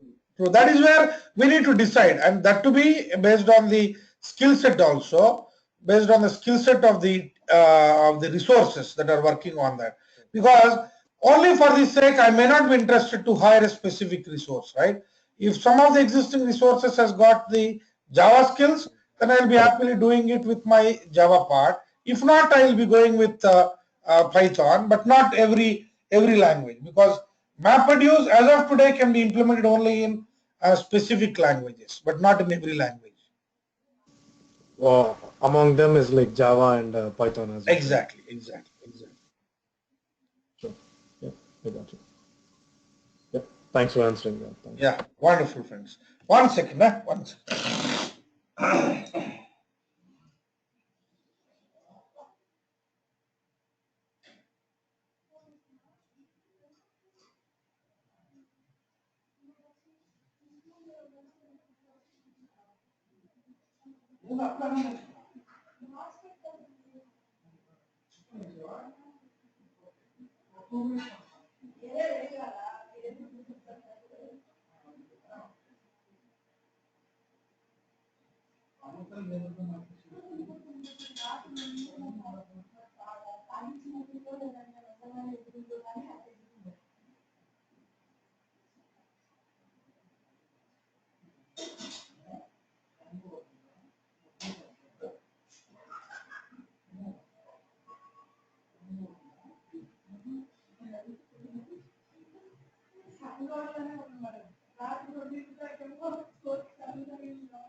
Yeah, sorry, friends. So I think this made very clear to you what the experiments we did. So I think you can clearly understand with this what I mean by the schema on read and my schema on write. This makes sense, friends? Yep. So while loading it is not worried. I mean, while writing the data it is not. But while reading, based on the possibility, it is reading and giving it to you. I wish every one of you do the experiment, whatever we did now in the today's session, so that my next session will be more meaningful. I want to focus more on Hive to give you more aspects, because this is the one which has been widely used in the industry. You can take uh, out of 100 companies implemented Hadoop, 100 companies will definitely use this Hive component. At least 50-60 companies may be using with the pig, 10-20 companies maybe with MapReduce. But if you see the commonly used component or the definite component that is going to be used at every workplace on Hadoop is Hive. If someone is not using Hive also, then there is no point going for Hadoop. That is what the importance of Hive as part of the ecosystem. So having said that, knowing the importance of this one, I want to focus more. And this will be more useful to you if you also start practicing with me parallelly. Otherwise, this is just going to be one other component like your pig, what we discussed before. So I don't want that to happen. So please practice. And if you have any questions, let me know. And I want you to work on SQL, basics of SQL, so that next time, next session, we'll start working with more queries on the same table, and we'll also perform the other operations and see when your reduce operation is going to be initiated, and all those things we can look at closely. Make sense, Sure. friends? Yeah. I have a few questions, Srinivas. If Yeah, you are please, not, please, please, please, or please. else I can ask in the next class. That's fine. Unless you're running out of time. No, no, yeah, go ahead. Absolutely. No, no, no. With pleasure. So Yeah. as you said, like Hive is widely used. So you mean like in the production? I mean, in when we are working with a Hadoop project, is it like if we choose like Hive, the industry is like they go with Hive only, or they have a combination of some jobs in Pig, some jobs in Hive, whichever does the job better, they have a combination, or is it like they choose Hive, like they incline all their MapReduce jobs in Hive? A very, very classical question. So you see this one closely. Uh, Usually, or even I think you only mentioned the thing successful, unsuccessful kind of thing and all.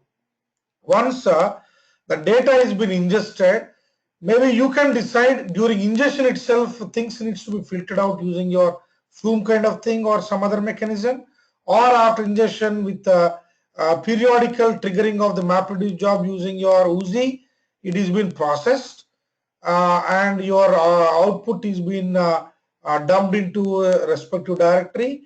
From there, usually we are going to run these queries. Like I come over here and see, I'll also get a dashboard. Honestly, here, if you see that one, select star from, I say select star, I put tab, I can say I can get that select star from, and I immediately get select star from, I get the tables. Okay, web logs. Okay, I say execute. I get the data.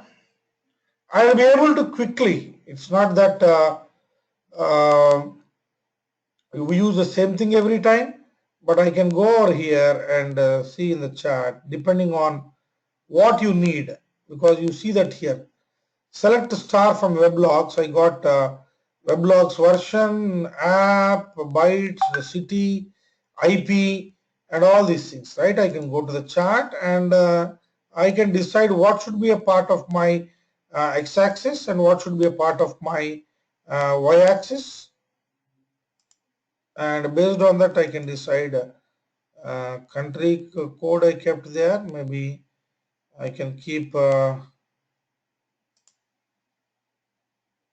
okay. So you can see that here. And the number of tweets, if you have that one, uh, OS major, I think you are seeing here So depending on my need, I mean, not exhaustive analytical aspects what we do as an analyst. The ad hoc querying can be done directly using my, this is what I usually look at my big data.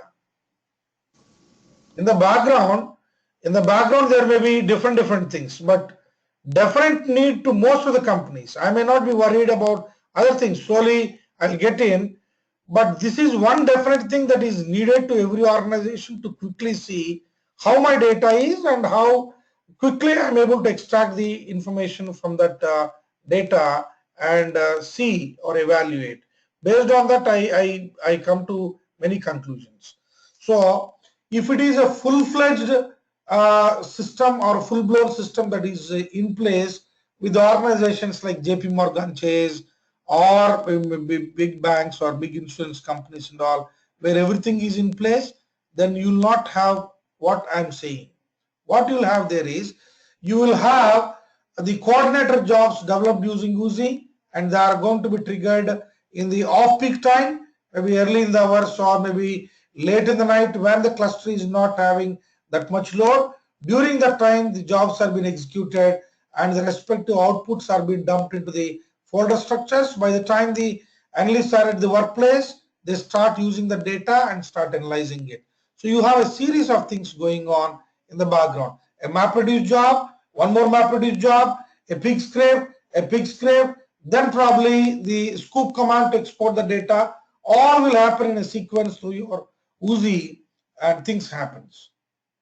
So it is not the same thing. But in most cases, companies, small companies who want to get the, who want to see the immediate results of what's happening, then I'll be using Hive, because usually the data, whatever weblog that we are seeing now, this has already been presented in the, you can see that here, the results, whatever. You can, whatever the columns that you want, only that you can select in the chart and see or get the understanding what it is. May not be possible with every table, but wherever your minimum and maximum, because this is not an exhaustive analytical tool which gives you all the comforts what you enjoy with your true analytical tools like Pentaho or something of that sort, Datamir or Tableau or ClickView of that sort. But this gives the basic understanding, and based on that, I can easily get into the deeper details, right? So that is the reason why I'm saying it has been widely used. It doesn't mean we only work with Hive all the times.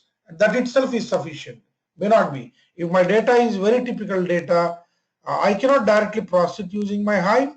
First, I need to have that massage through my MapReduce or a series of MapReduce jobs. Then probably I may be using with Hive.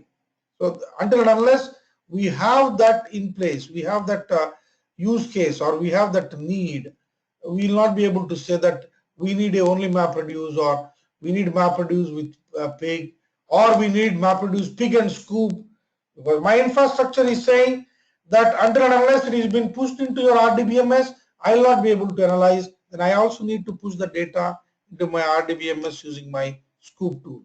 So we cannot say, but why I use that statement is to make you to understand that Hive is one definite thing that is going to be used by every organization, irrespective, because the ultimate goal of big data is to analyze the data only, right? So when you are not able to analyze that, there is no point you storing it. So in order to analyze that, this is one definite thing that you are going to use, because not only this one, I think you remember the statement what I have given in the beginning. Your Hive is going to provide you the JDBC driver with which I can connect to my Hive metastore and I can extract the information even to the external applications, like say for example a Java web application is running, it can connect to Hive metastore and extract this information there also, because we have a JDBC driver. Like how I'm using my JDBC driver for Oracle to connect to it and extract the data, same like I can use my JDBC driver for Hive to connect to this warehouse and extract the information. I So think. you mean to a web application too? I didn't get that the last point that was really informative. No, I didn't get you. Come out again. So you said like You can connect to the metadata the metastore can connect to a RDBMS, or it can connect to a web application too. Yes, yes, yes. So, so you mean the data from the output of the web application comes into No, no, no, no, uh, no. No, no, no, no, no. So this is where my HDFS data and this is where my warehouse and I connect. This is my web application and my web application is actually going to be used by web users. They connect to this one, but to present the data here, in a graphical form or whatever the form, it is going to fetch from this one. oh, you mean fetch from the Yes, HDFS? I mean from my warehouse. This is my HDFS and this is my warehouse. Warehouse, I mean my Hive warehouse. So I can connect, like how my web application can connect to my Oracle. You know this one, right? How I can connect to my Oracle? I have a JDBC. JDBC, yes, JDBC driver. Using that, I can connect to my Oracle and get the things done. Same like I have a JDBC driver for Hive. I can connect to that one and retrieve the data, which I can use it as part of my maybe to my end users or maybe to analyze on my own. Okay. In the same context, I was trying to ask a question like, I got this point. So you said like the Metastore right now, like since we are not mentioning anything, I understand it connects to Derby database provided by Cloudera. Yes. So are we also going to take at least one small example where we connect to the MySQL through JDBC where we can have the Metastore interacting with that, please?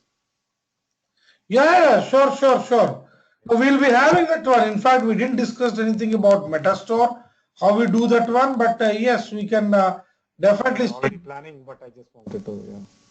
Yeah, that is there anyhow. That is there anyhow as part of our discussion. I think you see here we have, I don't know whether you notice this or not, show databases. If you look at, we have something called Metastore. I think you notice that here. Now see Yeah. here, use Metastore. If I say show tables, here there is a table called TBLS. TBLS, yes, yes, yes, TBLS. Now I say here, select, and there is one more table called DBS. You can see that here. Select a star from DBS.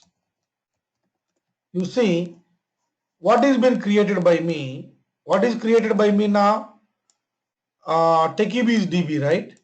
You see the details here preserved. Now select star from TBLS. Every activity that you do at that level, I think you see this student table to which database that belongs, 206. 206 is a database ID for my TechieBees, and this student table belongs to the database called 206. 206 is my TechieBees database.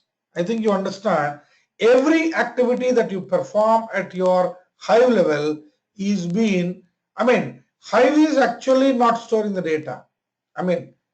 Your HDFS is storing the data. Its meta information is being preserved as part of your metastore. Don't worry, we talk about that one detail. Let me not give you haphazardous information. We'll work on that one when we come to this specific concept. So since we are the Metastore is directly talking to Derby, we did not have any by default it connects with that. I configured my, not configured, but bundle is default configured to MySQL. The bundle is Or default to my configured to MySQL, yeah. okay. So, but let's say if we want to configure to some other external data RDBMS Is always using possible. Is always possible. Absolutely no problem. In your Cloudera manager, why we need to configure that one. Of course, that is going to be taken care by the admin, not by you. So they decide. yeah. But you have the possibility to make your metastore to be maintained. You can see there the Hive services part. You can make your metastore to be configured wherever you want. If you might have set up, if you have set up your, if you go to your Hive configuration, you should be able to see the metastore, and the metastore configuration, your IP address, your username, password, what is the database, all can be you can use that. That's not a problem at all. Let me show you that.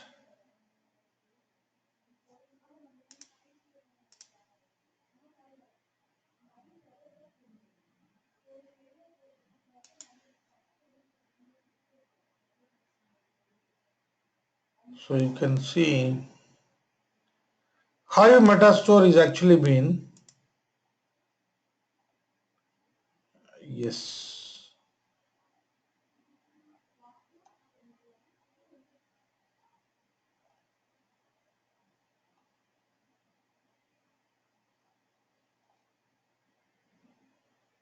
I will show you that. Hive metastore database type is MySQL, and Yeah. Hive metastore database name is metastore. You want to give a different name, you can always give that. What is a database host, and what is a database port, what is a database user, and I mean metastore database I'm talking, and the password for that. All can be configured by you, whatever. You got the point? It can run anywhere. It can run anywhere. It necessarily need not run only on this machine. You can configure it anywhere, and that can be given access to the external world, so that I'll be able to get the complete details about my Hive warehouse, even to the So external. you mean like, sorry.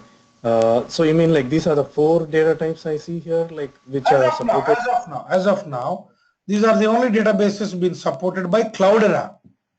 By for Cloudera. storing the metadata, meta store, sorry. Yes, to be meta stores, because the schema needs to be defined, right? We are only choosing that one, but on that I need to have specifically all these things. I say here show tables, all being created by all these tables, right? So these are only 4 databases. Based on that only I decide, right? I cannot make it so generic, because the Yeah, I understand. tables and the That's it. information that needs to be maintained. So based on that only I decide, oh, these are the only databases that are compatible. Maybe in the coming days we can see other databases also being included, but as of now these 4. Sure. So you mean internally when we choose here MySQL or Oracle, it creates a The entire thing has JDBC been created by that only. No, we need not do anything on our own. internally. Okay. It We creates choose on that its and own. It internally creates on it its creates own. the driver connectivity. ODBC connectivity, you mean? Yeah, yeah. You see that, but we need to provide the driver and all here details. But all these tables creation and the meta information storing passage and all is all the responsibility of the service itself. When we need not worry for that. Oh, what is the driver information we need to provide? Sorry, the last thing. No, not driver information. We need to give the driver, because your Cloudera needs to work with the respective database, right? So this is what MySQL. Without MySQL JDBC driver, I will not be able to even your Cloudera services. There are also Java programs running in the background. If they need to push the meta information to the respective database, then also there is a connectivity needed, right? So they create it internally. We don't need. We just need to Yeah, choose we here. don't need. We don't need. But at the background, that's what I understand that will happen, right? Like it'll create a data source or like. Yeah, why they're supporting only these things, the corresponding infrastructure has been taken care in the background, I got you. right? So I really appreciate. I mean, this is what usually I look at from your end. So if the sessions are more interactive like this, then it also will be more encouraging, even to me, to bring in more and more to your level, so that it will be more meaningful. I really appreciate. Thanks a lot for a detailed explanation, Yeah, Srinivas. wonderful, wonderful. I feel pleasure, rather than having a one-sided story. I don't claim, and I never, boost myself that I know everything, and every nook and corner of Hadoop. I am the creator and all. I don't claim, but I can confidently say that let it be anything. I know the process to master it. Okay. So we'll be losing a lot of times, when you start asking questions at a deeper level, which hasn't been touched by me in the past in any context. Yes, but with our rational, we will be able to address that.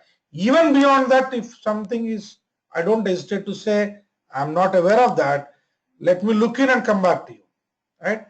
So that is where I encourage, and that is where I don't hesitate. I know very well when I start giving you this kind of options to you, you start going through and you start coming back with more questions and you start troubling me.